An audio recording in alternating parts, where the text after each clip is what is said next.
G20 summit एक अंतर्राष्ट्रीय मंच है जिसमें भारत समेत विश्व की 20 प्रमुख अर्थव्यवस्थाएं भाग लेती हैं। भारत के प्रधानमंत्री नरेंद्र मोदी ने इस मंच पर अपना प्रभावशाली नेतृत्व और दूरदर्शिता से वैश्विक मुद्दों पर छाप छोड़ी है। 2023 में भारत ने पहली बार G20 की अध्यक्षता की, जिसमें वासुदेव कुटुंबकम संपूर्ण विश्व एक परिवार है की भारतीय अवधारणा को मंच पर केंद्रित किया, जो भारत के लिए एक महत्वपूर्ण अवसर और गौरव का क्षण था। अब 2024 में ब्राजील G20 का नेतृत्व कर रहा है। ब्राजील की प्राथमिकताओं में क्लाइमेट चेंज, वेल्थ इनइक्वालिटी और ग्रीन एनर्जी जैसे मुद्दे शामिल हैं। आइए ब्राजील द्वारा रखे गए इन मुद्दों के बारे में और विस्तार से जानते हैं। इनइक्वालिटी एंड जस्टिस सम्मेलन में असमानता को कम करने और गरीब देशों की मदद करने पर जोर दिया गया है। ब्राजील ने अमीरों पर 2% टैक्स लगाने का प्रस्ताव रखा, जिससे हर साल लगभग $250 बिलियन जुटाने का अनुमान है। यह पैसा गरीबी हटाने और विकासशील देशों की मदद के लिए इस्तेमाल किया जाएगा।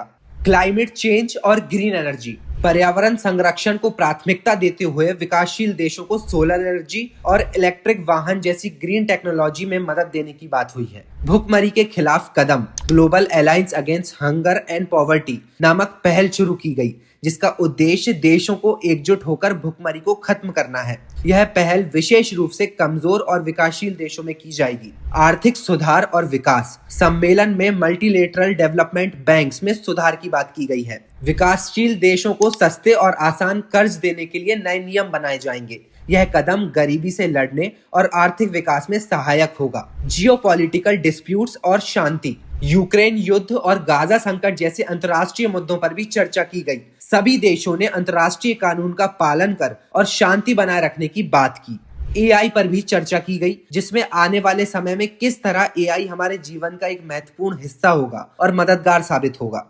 भारत इस नई अध्यक्षता के दौरान भी अपने अनुभव साझा करके विकासशील देशों के लिए एक पुल का काम कर सकता है। ब्राजील ने यह संकेत दिया है कि अमेज़न फॉरेस्ट की कटाई रोकने और अपने अनुभव को साझा करके क्लाइमेट चेंज के समाधान में अपना योगदान देगा।